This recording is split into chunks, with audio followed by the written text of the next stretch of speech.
Leah's going to go right in the middle. So, And mom and dad can go on either side.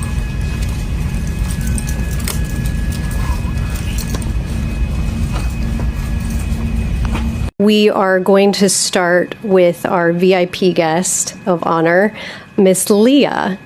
Leah, do you want to start off and share what you remember from that day at the beach, and then maybe what happened? How did you get to us?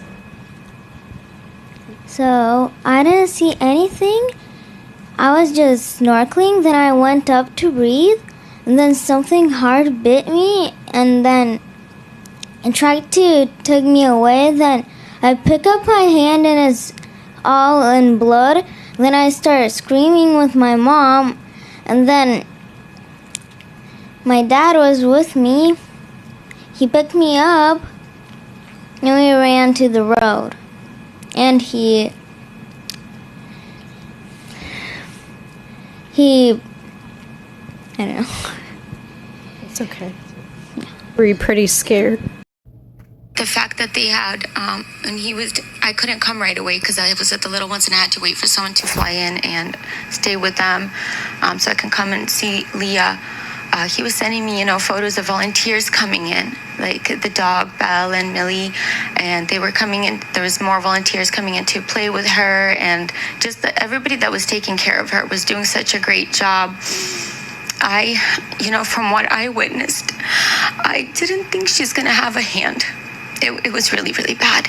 It's some sort of miracle that God did in our life that now she has a hand. And when my husband said, babe, she can move 2 fingers, I was just like, praise God.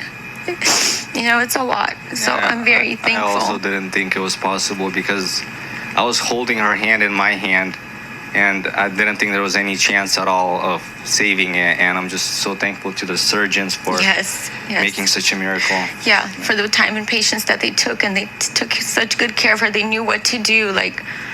It's a lot.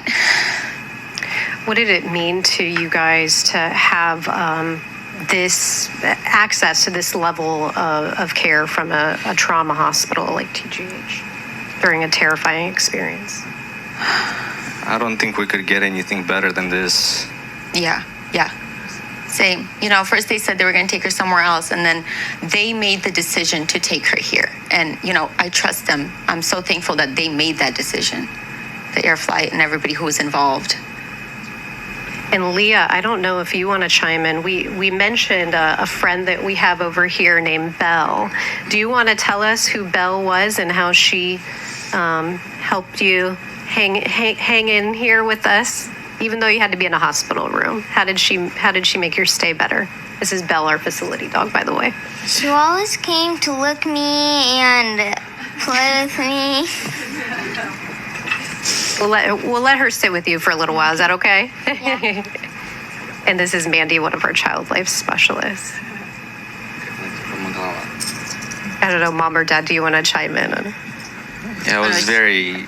Yeah. She loved it. I know. She was like, when is he coming? And then she would tell her older sister about it. And her older sister, Jemima, got to visit her. And she's like, when are they coming? I want to see them. And she really wanted to meet them. It was a Sunday, so they weren't able to come. Yeah. She was pretty upset. Anything else that you guys want to mention about your care too? I know, like I said, we'll open up for questions at the end, but just anything else that you wanted to mention about the care, anything about the team and just your experience overall? I'm just happy. So everything was such in a timely manner that it's such teamwork that without one person, it wouldn't have been done. So it was just more of a teamwork than time. Yeah, like the construction people, if they weren't there, when you're in this moment, it's like you probably don't even have in your mind, where do I even search for my phone? And I was screaming for help. They were there. They had their phones. They called. Everything was so fast. The fact that EMS was there so quickly. And then the air flight was able to take her. Everybody was needed. The doctors, everybody. I've worked here for 35 years doing this kind of work, and it's not always this happy. So we're so glad that everything turned out the way it did. And it does. It takes, I think a politician said it takes a village. It took everybody from the start to, the timing, the the first responders that said go straight to Tampa General because timing is so important. Getting the patient to us as soon as possible is very important in saving a limb. So I thank them all for that, from the ER to the EMS. And, this can only be done as a team effort. It takes everybody to do the right thing. And we're there and able to do it, but only if what we have to work with is viable and, we're able to put it back together. And it was in this case. I mean, a shark injury, it's both a curse and a blessing in this case, because the shark's teeth are so sharp that the cut through the wrist is clean and not jagged, and it doesn't ruin all the tissue, so that we have good tissue to work with and put back together in a timely fashion. And that's about all I can say about that. Getting the patient to the room stable and with a nearly viable extremity is important. And I think you answered the other question about, had you seen a shark bite before and how this compared to other injuries that you've seen?